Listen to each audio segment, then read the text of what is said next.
Have you ever talked with an advertising agency or did research online on how to advertise your business? At some point, there's a high chance that you ran across terms like PPC, paid advertising, SEO, or organic growth. But what do these terms mean?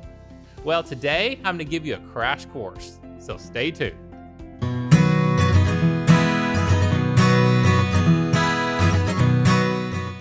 Hey everybody, Greg here from IDM in the beautiful city of Cabot, Arkansas. In today's world, there are so many ways you can promote your business, from a search engine standpoint, to social sites like Facebook and Instagram, to streaming services like Hulu, and other video platforms like YouTube. Whew, and the list does go on and on. There is for sure not a lack of options these days. Even though there's a wide range of options, you do not really need to know the ins and outs of each platform to fully understand what type of advertising you would be doing on that platform.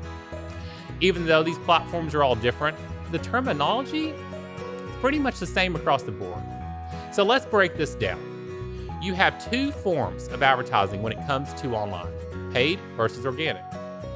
Both have pros and both have cons.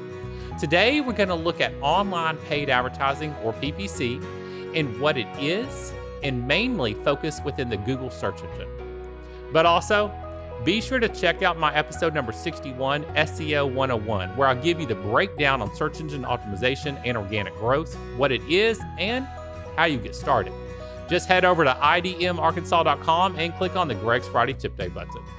Okay, so let's get started. PPC stands for pay-per-click, which is a model of internet marketing in which advertisers pay a fee each time one of their ads is clicked. Essentially, it's a way of buying visits to your website rather than attempting to earn those visits organically. On the Google search engine, these PPC ads sit at the top of the search results page. On social, the ads are mixed in with organic listings in a person's feed. Back on Google, these ads sit above any organic or SEO listings, even in the local search map. These ads can be geo-targeted, time-targeted, and are keyword-based, meaning the ads only show up when the user searches certain keywords that you enter. Now, there are several types of PPC campaigns you can run, from search ads, to display ads, to video ads, to shopping ads, and even different goals, from branding awareness, to website traffic, to local store visits, to lead generation. But if you are just getting started, let's look at right now just the standard search ads. When creating a PPC campaign, there are several steps that you'll have to complete. But no matter the goal or targeting you are doing, you have to first write compelling ad copy. Remember, good or bad ad copy can make or break a campaign easily. This is where PPC can be a little different than SEO. With PPC, we can write the ad's headline and the message instead of letting Google or a search box try to figure out what should be listed in the description of a page. Let's look at this analogy to see another major difference between PPC versus SEO. Think about an open field. You think, man, a tree would really look good there, but how do you get the tree there? Well, one option is to transplant a tree. In this case, this would be our PPC option, being able to place an ad in a certain area immediately. Now, let's look at the same situation, but instead of transplanting a tree, we want to grow a tree from a seed. That's SEO. So be sure to check out episode number 61.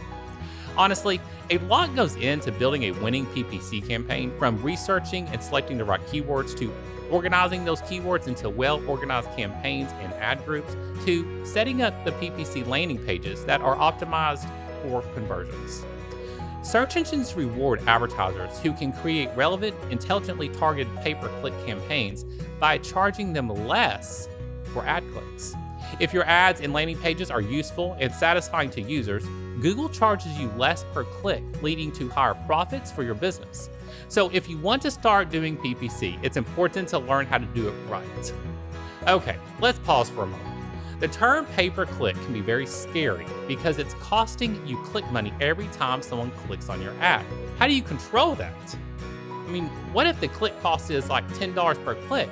That can add up fast, right? This is where having a professional PPC campaign setup can help. But even if you're doing it yourself, remember, PPC ads are not an open checkbook. You control the maximum you are willing to pay for a single click, and you also set a max daily budget. I think this is where it can be scary to you as a business owner, not knowing what to budget. With a professional setup, you would be doing keyword research and based on that data, make a suggestion on a budget for the ad money. Here's a great example of how doing A/B testing, keyword research, and always trying to look out for a client's ad money can help with getting the most out of your advertising. I have a client that wanted to target their services throughout Central Arkansas. And, they actually have a good service.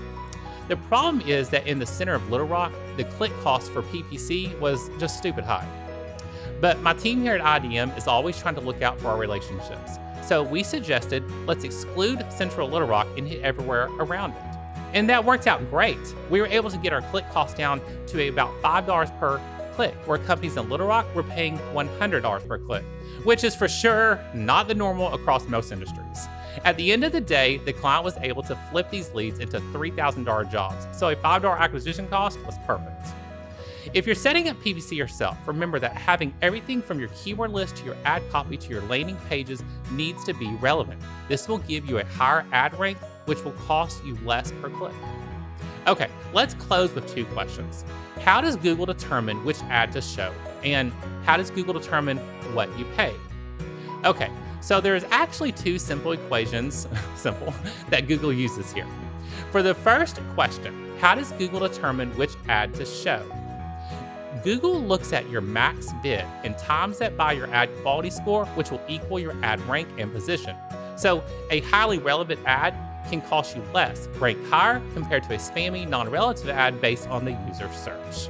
And our second question, how does Google determine what you pay? Well, basically your ad click price equals the ad rank of the person below you divided by your quality score plus 1 cent. Now, that does seem complicated, but at the end of the day, running a campaign doing A/B testing to not only try to always outperform for better conversions with new ads and landing pages, but also optimizing ad money, the ad's geo area, and keywords should always be part of any PPC campaign, whether it's professional or DIY. Again, this is Greg from IDM in the beautiful city of Cabot, Arkansas, wishing everyone safe days. And if we can help you with anything, and I truly mean anything, even if it's just a no pushy brainstorming over the phone, call me anytime at 501-941-3645 or visit me online at idmarkansas.com. And let's start your journey now.